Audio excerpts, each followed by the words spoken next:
किसान साथियों, गेहूं में पहला पानी लगाने के बाद क्या करना चाहिए? आज की वीडियो में हम यही जानकारी आपको देने वाले हैं। किसान साथियों, सबसे पहले बात करते हैं पहली सिंचाई कब करनी चाहिए। गेहूं की बुआई के बाद पहला पानी 20 से 25 दिन की अवस्था में हमें लगाना होता है। मान लीजिए हल्की मिट्टी है तो ये पानी आप पहले भी लगा सकते हैं, और भारी मिट्टी आपने देर से बुआई की है तो पानी आप 25 से 30 दिन पे भी लगा सकते हैं। अर्थात 20 से लेकर 30 दिन पे पहला सिंचाई आपको कर ही देना चाहिए। पहला पानी आपको हल्का हल्का लगाना होता है, इस बात का भी ध्यान रखिए। अगर आप पहला पानी बहुत भर देते हैं तो क्या होता है, उससे बहुत नुकसान होता है। किसान भाइयों, अगर आप पहले पानी जो है वो बहुत ज़्यादा भर देते हैं तो क्या होता है कि फसलें आपकी, यानी जो आपकी गेहूं की फसल है वो पीली हो जाती है। जब फसल आपकी पीली हो जाती है तो पौधे में भोजन सही से नहीं बनता है। अब जब पौधे में भोजन ही सही से नहीं बनेगा तो पौधे का विकास कहाँ से अच्छे से होगा।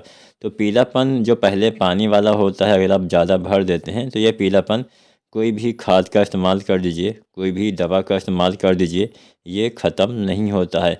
तो पहला पानी गेहूं में हल्का हल्का ही आपको लगाना होता है, इस बात का आपको ध्यान देना चाहिए।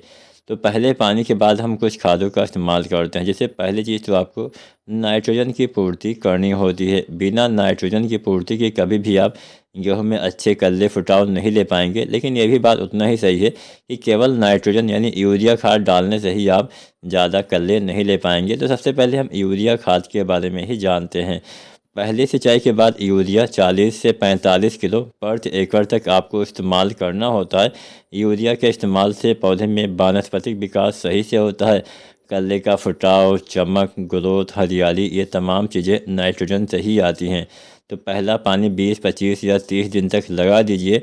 उसके बाद पहली चीज़ आपको डालना होता है यूरिया 40 से 45 किलो। इस यूरिया खाद के साथ आप डालिए सल्फर। अब सल्फर का इस्तेमाल अगर आप यूरिया खाद के साथ करते हैं तो नाइट्रोजन की क्षमता बहुत बढ़ जाती है। अर्थात जो यूरिया है वो आपके पौधे को ज़्यादा मात्रा में उपलब्ध हो पाती है।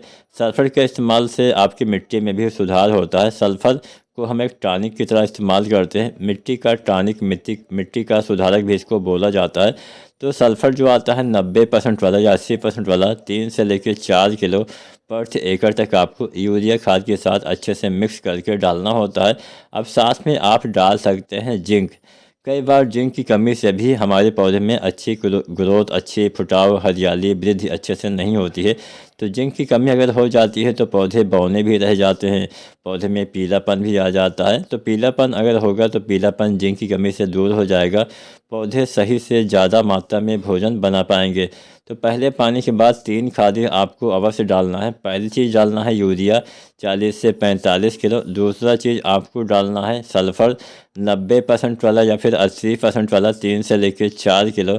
तीसरा चीज़ आपको इस्तेमाल करना है जिंक। अगर आप 33% वाला जिंक सल्फेट इस्तेमाल करते हैं तो लगभग 5 से लेकर 7 किलो मात्रा डालनी होती है। अगर आप 21% वाला जिंक का इस्तेमाल करते हैं तो 8 से लेकर 10 किलो मात्रा प्रति एकड़ के हिसाब से डालना होता है। अब पहले पानी पे एक खाद आप और डाल सकते हैं जिससे बहुत ही ज़बरदस्त फ़ायदा मिलता है। यह है ह्यूमिक एसिड। किसान साथियों, ह्यूमिक एसिड से जड़ों का विकास होता है। पहला पानी जब हम लगाते हैं उस समय हमारे पौधे में सबसे ज़्यादा जड़ों का ही विकास होता है। पौधे में अगर जड़ों का विकास सही से नहीं होगा तो फिर आपके पौधे का विकास भी सही से नहीं होगा। 20 से लेकर 30 दिन की अवस्था में आपके मुख्य जड़, जो जिसको हम क्राउन स्टेज बोलते हैं, आपके मुख्य जड़ों का विकास होता है। मुख्य जो जो जड़ें होती हैं वो ऊपर से ही निकलती हैं। तो अगर आपने अभी तक डीएपी मान लीजिए कम मात्रा में डाला हुआ है तो यहाँ पे डीएपी की भी पूर्ति आप कर सकते हैं, यानी फास्फोरस वाली खाद की भी पूर्ति आप किसान साथी कर सकते हैं। तो डीएपी न डाला हो तो कुछ मात्रा में डीएपी भी आप डाल सकते हैं बुआई के समय। अगर आपने डीएपी, वैसे तो बुआई के समय ही डीएपी डालना होता है, लेकिन न डाल पाए हो तो 15, 20 या 25 किलो आप डीएपी, मतलब जितनी मात्रा में आपने बुआई के समय, वैसे तो डीएपी हमें संपूर्ण मात्रा में लगभग 50 से 55 किलो डालना होता है। मान लीजिए आपने बुआई के समय 20-30 किलो डीएपी डाला है तो 20-25 किलो डीएपी आप पहले पानी पे भी डालेंगे तो अच्छा लाभ मिलेगा। उम्मीद करते हैं आज की जानकारी पसंद आई होगी। वीडियो पसंद आई है तो लाइक करें। धन्यवाद।